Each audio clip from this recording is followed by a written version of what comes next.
They're expected to beat Laois, but it wasn't the sort of game they'd take for granted.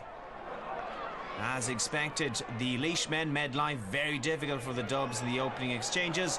They looked lively in attack, and Zane Keenan was one of those who impressed. Willie Highland was equally impressive, both from set pieces and open play. He was at the heart of everything good about the Midlanders and notched 4 points in the opening 35 minutes. Laois looked the better team, but 8 bad wides meant their domination wasn't reflected on the scoreboard.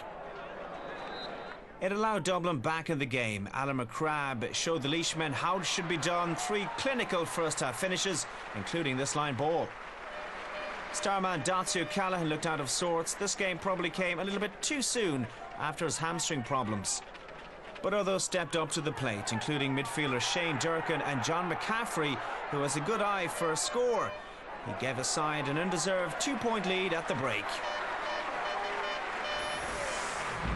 Last year's Leinster finalists came flying out of the traps in the second half. 3 points in 3 minutes, including this one from Paul Ryan, seemed to suggest they'd found their rhythm at last. The Laois cause was dealt a bad blow, and captain Brian Campion got his marching orders 5 minutes later for a second yellow. He can have no complaints. Dublin's numerical advantage always kept them one step ahead. Points from Liam Rush, John McCaffrey, Peter Kelly and Shane Durkin kept the scoreboard ticking over. Laois were looking tired and frustration was creeping in. Sub Colin Delaney got his marching orders for his second yellow. Dublin ran out 9-point winners, but don't let the score fool you. They've a lot of work to do ahead of a meeting with Kilkenny in 2 weeks' time.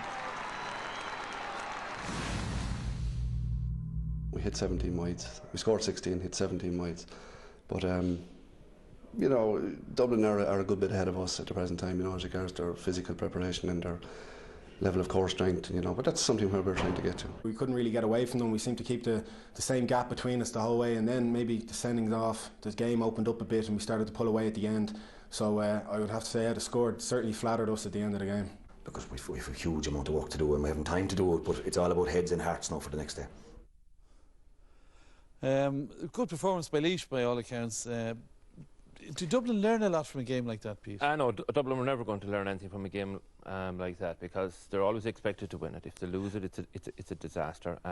If they score 26 points, it really means nothing. If they score 4 goals, it means nothing. But it's important that they got a championship game under their belt before they face